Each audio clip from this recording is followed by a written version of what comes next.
ini saya yakin ada solusi lain selain utang gitu.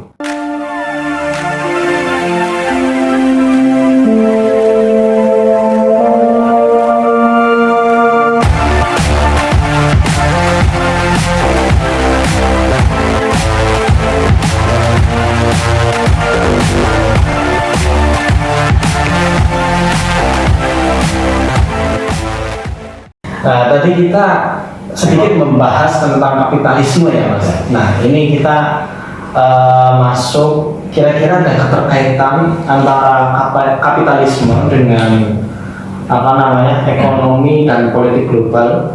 Jadi kalau kita lihat sejarah kapitalisme pasti kita akan lihat dari pertama kali munculnya revolusi industri sekitar abad 17 itu kan diadanya Adam Smith juga. Abad 17 revolusi industri dimulai di Eropa, di Prancis, di Itali, di Jerman itu kan ya. Sampai kemudian di Rusia yang dulunya negara pertanian itu kan, agraris menjadi negara besar. Sampai kemudian orang-orang Eropa mencari bahan baku, mencari rempah-rempah sampai ke Indonesia. Nah, sampai kemudian timbullah kolonialisme, imperialisme.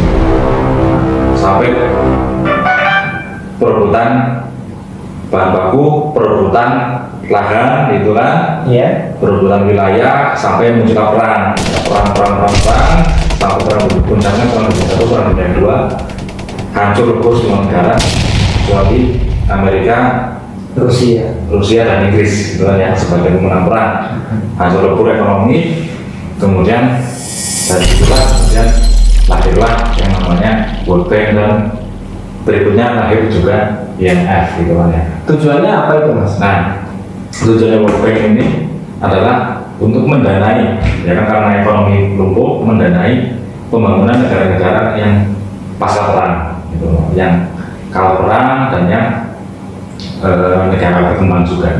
Ya, IMF juga kan mendanai pembangunan negara berkembang dengan cara kredit atau utang gitu kan ya.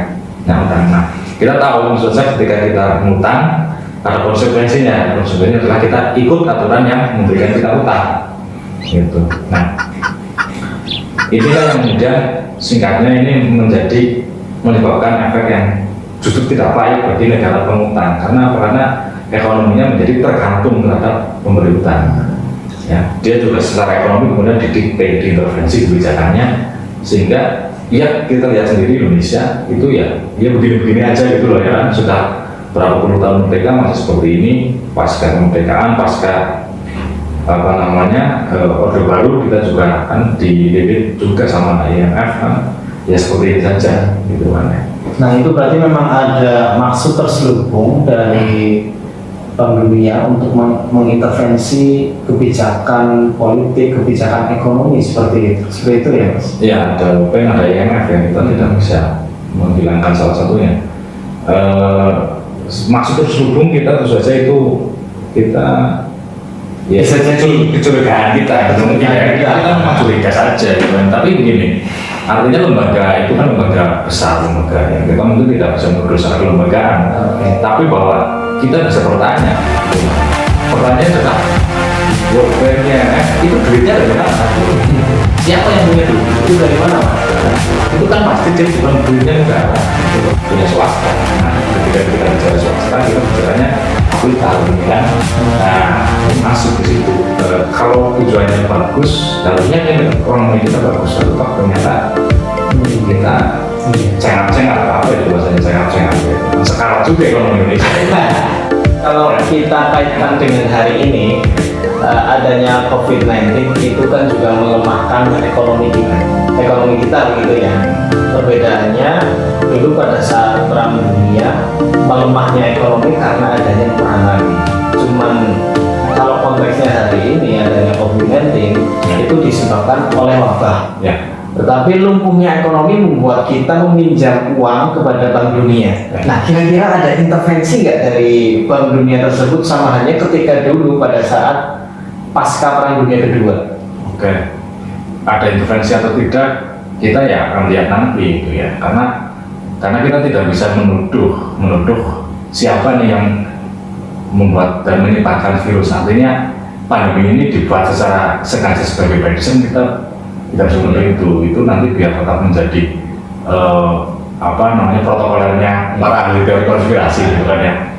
Kalau perubahan gitu kan ya, kita nunggu mentahnya, matangnya saja gitu ya. Tapi fakta bahwa ekonomi lumpuh sama gitu. Kita ya, nilai mata uang rupiah menurun itu jelas. Ekonomi nggak berjalan itu fakta di lapangan ya. Pabrik gulung tikar, karyawan di PHK, jual beli menurun, retail tutup, banyak tutup, karyawannya di PHK, ya, ekspor impor, aktivitasnya berkurang, transaksi keuangan berkurang.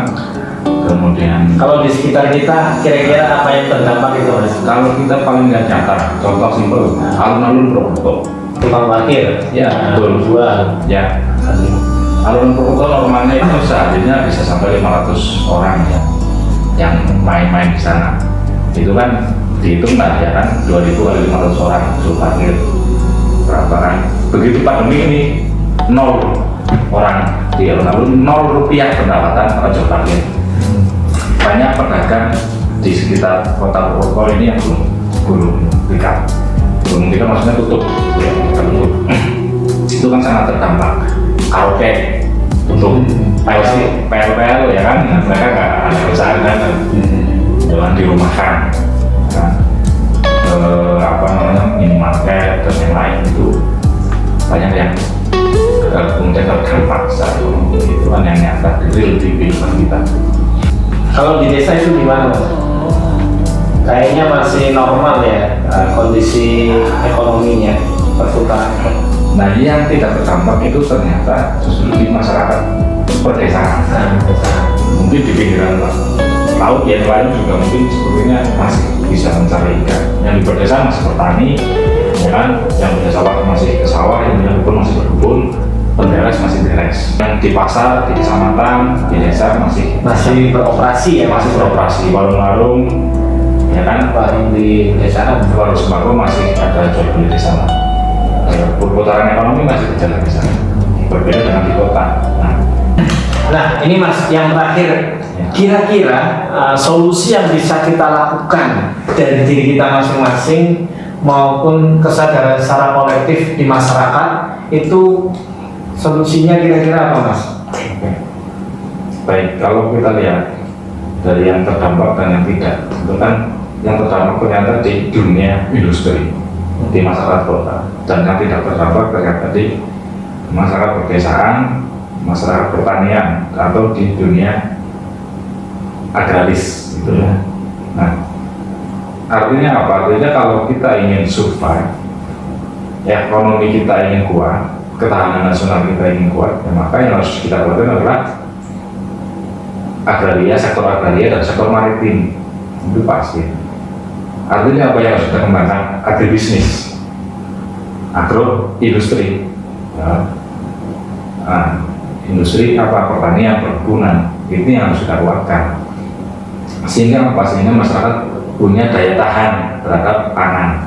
Kita lihat, ya kan, industri karyawannya pada di PHK, ya kan, retail tutup, tapi kita masih bisa makan nasi.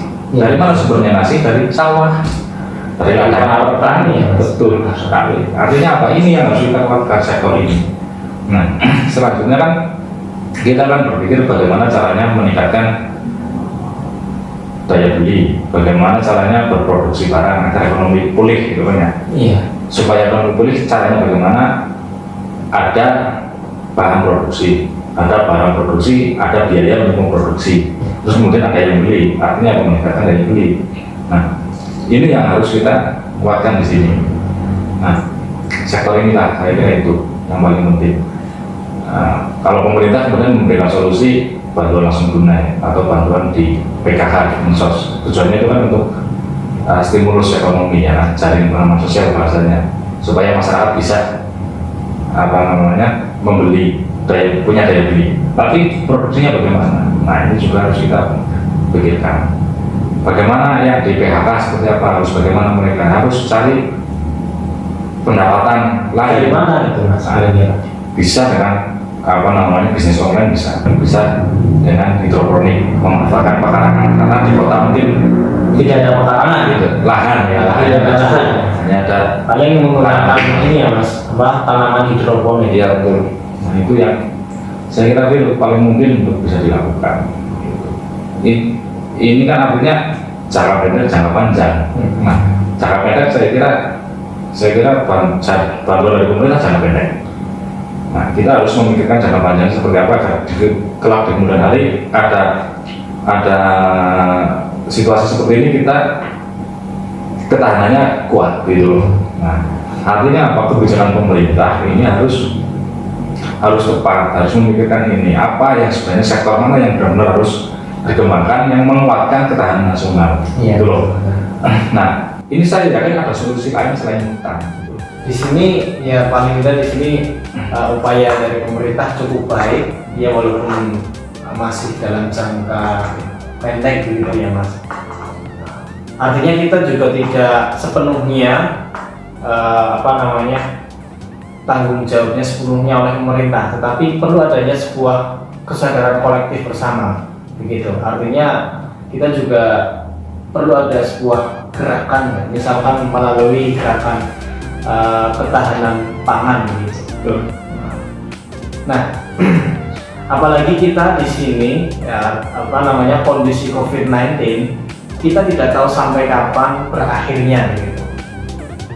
Maka dari itu ya ada perlu kesadaran secara kolektif untuk misalkan tadi ketahanan pangan, kemudian kita belajar berjualan online.